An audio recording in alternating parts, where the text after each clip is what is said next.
Hey, Fusion fam, welcome back for this week's installment of The Lion, the Witch, and the Wardrobe by C.S. Lewis. Um, let's see, we left off last week in a very interesting place. The Pevensey children all entered the wardrobe, found the wood, went straight to Mr. Tumnus's house, only to discover that he had been taken captive by the White Witch for lying and trying to uh, give shelter or whatever to a daughter of Eve. So, right about that point when they come out of the house, there's a robin that kind of starts tweeting a little and moving from tree to tree. And every time they move closer, then it moves to another tree. And so it's clearly trying to get them to follow him. So, and then like you have Edmund kind of come in and say, kind of cast a little doubt about the robin. I mean, like, maybe we're following a robin. Like, maybe this is not really a good idea. And what if it's leading us into a trap? And how do we know that the witch is really the witch and not really the queen? And so it's very interesting because you have this voice of doubt coming out through Edmund, who still hasn't told anybody that he met the White Witch. So he's still trying to manipulate things. And we can't forget either that Edmund is supposed to bring all of them to the castle. That's what the White Witch asked him to do. So we are in chapter 7, following the robin. This is called chapter 7, A Day with the Beavers. So get your copy out, be ready to go, or you can just listen in. So we'll try to hold this at a comfortable angle here. While the two boys were whispering behind, both the girls suddenly cried, "Oh!" and stopped. "The robin!" cried Lucy. "The robin, it's flown away!" And so it had, right out of sight. "And now what are we to do?" said Edmund, giving Peter a look which was as much to say, "What did I tell you?" "Shh, look," said Susan. "What?" said Peter. "There's something moving among the trees over there to the left." They all stared as hard as they could, and no one felt very comfortable. "There it goes again," said Susan presently. "I saw it that time too," said Peter. "It's still there. It's just gone behind that big tree." "What is it?" asked Lucy, trying very hard not to sound nervous. "Whatever it is," said Peter, "it's dodging us. It's something that doesn't want to be seen." "Let's go home," said Susan. And then, though nobody said it out loud, everyone suddenly realized the same fact that Edmund had whispered to Peter at the end of the last chapter. They were lost. "What's it like?" said Lucy. It's a kind of animal," said Susan. And then, look, quick, there it is." They all saw it this time, a whiskered, furry face which had looked out at them from behind a tree. But this time it didn't immediately draw back. Instead, the animal put its paw against its mouth just as humans put their finger on their lips when they are signaling to you to be quiet. Then it disappeared again. The children all stood holding their breath. A moment later, the stranger came out from behind the tree, glanced all around as if it were afraid someone was watching, and said, "Hush," made signs to them to join it in the thicker bit of wood where it was standing, and then once more disappeared. "I know what it is," said Peter. "It's a beaver. I saw the tail." "It wants us to go to it," said Susan, "and it is warning us not to make a noise." "I know," said Peter. "The question is, are we to go to it or not? What do you think, Lou?" "I think it's a nice beaver," said Lucy. "Yes, but how do we know?" said Edmund. "Shan't we have to risk it?" said Susan. "I mean, it's no good just standing here, and I feel that I want some dinner." At this moment, the beaver again popped its head out from behind the tree and beckoned earnestly to them. "Come on," said Peter. "Let's give it a try. All keep close together. We ought to be a match for one beaver if it turns out to be an enemy." So the children all got close together and walked up to the tree and behind it, and there, sure enough, they found the beaver. But it still drew back, saying to them in a hoarse, throaty whisper, "Further in, come further in, right in here. We're not safe in the open." only when it had led them into a dark spot where 4 trees grew so close together that their boughs met and the brown earth and pine needles could be seen underfoot because no snow had been able to fall there, did it begin to talk to them. "Are you the sons of Adam and the daughters of Eve?" it said. "We're some of them," said Peter. "Shh," said the beaver. "Not so loud, please. We're not safe, even here." Why? Who are you afraid of?" said Peter. "There's no one here but ourselves." "There are the trees," said the beaver. "They're always listening. Most of them are on our side, but there are trees that would betray us to her. You know who I mean." And it nodded its head several times. "If it comes to talking about sides," said Edmund, "how do we know you're a friend?" "Not meaning to be rude, Mr. Beaver," added Peter, "but you see we're strangers." Quite right, said the beaver. "Here's my token." With these words, it held up to them a little white object. They all looked at it in surprise till suddenly Lucy said, "Oh, of course! It's my handkerchief, the one I gave poor Mr. Tumnus." "That's right," said the beaver. "Poor fellow, he got wind of the arrest before it actually happened and handed this over to me. He said that if anything happened to him, I must meet you here and take you on to—" Here the beaver's voice sank into silence, and it gave 1 or 2 very mysterious nods. Then, signaling to the children to stand as close around it as they possibly could so that their faces were actually tickled by its whiskers, it added in a low whisper, "They say Aslan is on the move. Perhaps has already landed." And now a very curious thing happened. None of the children knew who Aslan was any more than you do. But the moment the beaver had spoken these words, everyone felt quite different. Perhaps it has sometimes happened to you in a dream that someone says something which you don't understand, but in the dream it feels as if it has some enormous meaning, either a terrifying one which turns the whole dream into a nightmare, or else a lovely meaning, too lovely to put into words, which makes the dream so beautiful that you remember it all your life and are always wishing you could get into that dream again.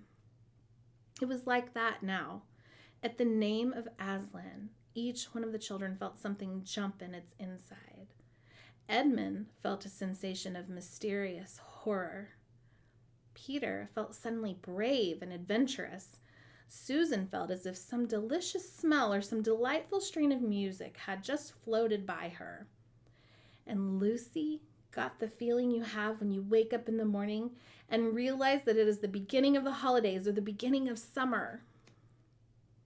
"And what about Mr. Tumnus?" said Lucy. "Where is he?" "Shh," said the beaver. "Not here. I must bring you where we can have a real talk, and also dinner."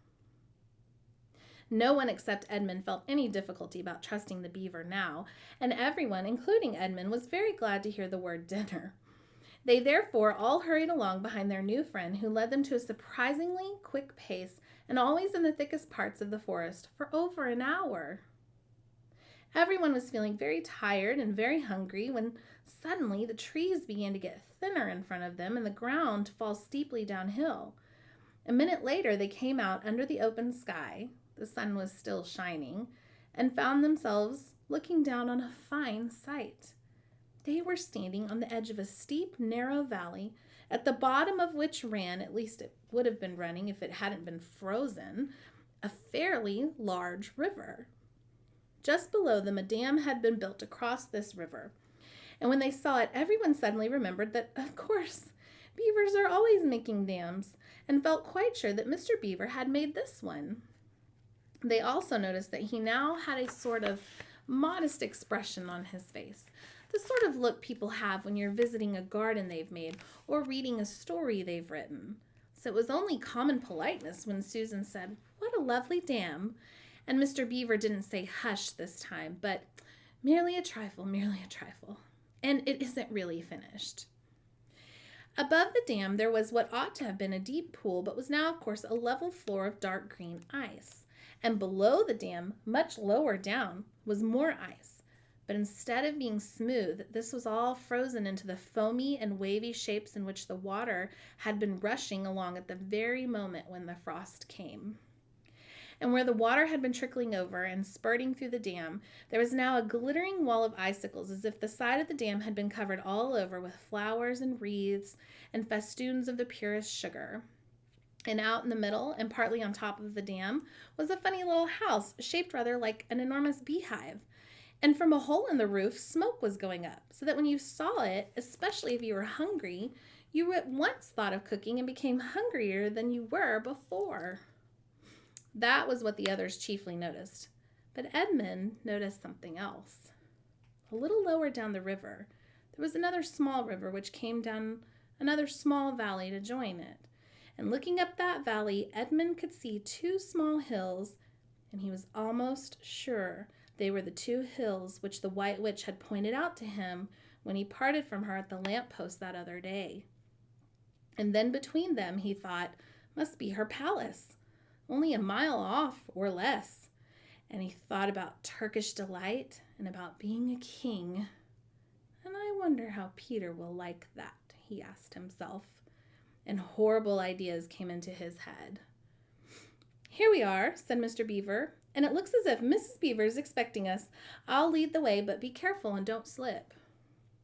The top of the dam was wide enough to walk on, though not, for humans, a very nice place to walk on because it was covered with ice. And though the frozen pool was level with it on one side, there was a nasty drop to the lower river on the other. Along this route, Mr. Beaver led them in single file right out to the middle where they could look a long way up the river and a long way down it. And when they had reached the middle, they were at the door of the house. Here we are, Mrs. Beaver, said Mr. Beaver. I've found them. Here are the sons and daughters of Adam and Eve. And they all went in. The first thing Lucy noticed as she went in was a burring sound, and the first thing she saw was a kind-looking old she-beaver sitting in the corner with a thread in her mouth, working busily at her sewing machine, and it was from it that the sound came. She stopped her work and got up as soon as the children came in. So you've come at last, she said, holding out both her wrinkled old paws. At last! To think that ever I should live to see this day. The potatoes are boiling and the kettle singing, and I dare say, Mr. Beaver, you'll get us some fish. That I will, said Mr. Beaver, and he went out of the house. Peter went with him, and across the ice of the deep pool to where he had a little hole in the ice which he kept open every day with his hatchet. They took a pail with them. Mr. Beaver sat down quietly at the edge of the hole. He didn't seem to mind it being so chilly. Looked hard into it, then suddenly shot in his paw, and before you could say Jack Robinson had whisked out a beautiful trout. Then he did it all over again until they had a fine catch of fish. Meanwhile, the girls were helping Mrs. Beaver to fill the kettle and lay the table and cut the bread and put the plates in the oven to heat and draw a huge jug of beer for Mr. Beaver from a barrel which stood in one corner of the house, and to put on the frying pan and get the dripping hot. Lucy thought the Beavers had a very snug little home, though it was not at all like Mr. Tumnus's cave. There were no books or pictures, and instead of beds there were bunks, like on board ship, built into the wall. And there were hams and strings of onions hanging from the roof, and against the walls were gum boots and oilskins and hatchets and pairs of shears and spades and trowels and things for carrying mortar in, and fishing rods and fishing nets and sacks, and the cloth on the table, though very clean, was very rough. Just as the frying pan was nicely hissing, Peter and Mr. Beaver came in with the fish, which Mr. Beaver had already opened with his knife and cleaned out in the open air. You can think how good the new caught fish smelled while they were frying, and how the hungry children longed for them to be done, and how very much hungrier still they had become, before Mr. Beaver said, "Now we're nearly ready." Susan drained the potatoes and then put them all back in the empty pot to dry on the side of the range, while Lucy was helping Mrs. Beaver to dish up the trout, so that in a very few minutes everyone was drawing up their stools. It was all three-legged stools in the Beaver's house, except for Mrs. Beaver's own special rocking chair beside the fire. and preparing to enjoy themselves. There was a jug of creamy milk for the children, Mr. Beaver stuck to beer, and a great big lump of deep yellow butter in the middle of the table, from which everyone took as much as he wanted to go with his potatoes. And all the children thought, and I agree with them, that there's nothing to beat good freshwater fish if you eat it when it was half been alive and half an hour ago and has come out of the pan half a minute ago. And when they had finished the fish, Mrs. Beaver brought unexpectedly out of the oven a great and gloriously sticky marmalade roll, steaming hot, and at the same time moved the kettle onto the fire so that when they had finished the marmalade roll, the tea was made and ready to be poured out. And when each person had got his or her cup of tea, each person shoved back his or her stool so as to be able to lean against the wall and gave a long sigh of contentment. "And now," said Mr. Beaver, pushing away his empty beer mug and pulling his cup of tea towards him, "if you'll just wait till I've got my pipe lit up and going nicely, why now we can get to business. It's snowing again," he added, cocking his eye at the window. "That's all the better, because it means we shan't have any visitors, and if anyone should have been trying to follow you, why, he won't find any tracks." Now that is the end of that chapter. But next week, we're probably going to learn a lot more about the world of Narnia and what's so important about it and about these 4 children making an appearance there. So tune back in next week to hear more of Mr. Beaver's story and more about the history of Narnia. Bye.